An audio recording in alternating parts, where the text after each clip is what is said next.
কিছুর মধ্যে কিন্তু রাজনীতি চলে আসে এবং এই রাজনীতি সৃষ্টি করে আপনাদের জনগণের আশা আকাঙ্ক্ষা মনন সাংস্কৃতিক কর্মীরা তৈরি করে।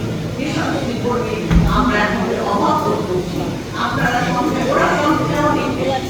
আজকে যে আমরা সরষের মধ্যে করি, আজকে বিভিন্ন জায়গায় অশান্তি হচ্ছে, এই আজকে এই ধরনের বিভিন্ন ঘটনা আমরা পোশাক খাতে যে সমস্ত আমাদের অস্থিরতা সব কিছুর পিছনে কিন্তু সেই অতি টাকা অধিকারের গোষ্ঠী যারা এখনো ষড়যন্ত্র করছে, সেই ষড়যন্ত্রে তারা এখন কাজ করে আছে। তাদের সংকটের মধ্যে আমরা আছি, সেই সংকট উত্তরণ ঘটাতে হবে। এই যে বাচ্চা ছেলেরা, আমি বলবো আমার নাতির সমাজের ছেলেরা যারা আজকে একটা বিজয় নিয়ে আসতো, সেই ছেলেদের এরা এই পরিবর্তন পেরেছে তো এরা করতে পেরেছে। এবং তাদের যে কথাগুলো আপনারা খেয়াল করবেন, সেই কথাগুলো কিন্তু আসে আমাদের যে মানসিক চিন্তায় পরিবর্তন করা হবে।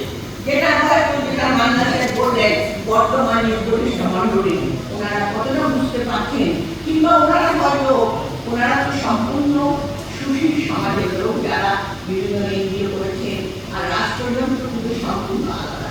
রাষ্ট্রযন্ত্রের অভিজ্ঞতা, রাজনীতিবিদের অভিজ্ঞতা একদিনই, সাংস্কৃতিক কর্মীরা যেমন সমাজকে তৈরি করে, তেমনি যারা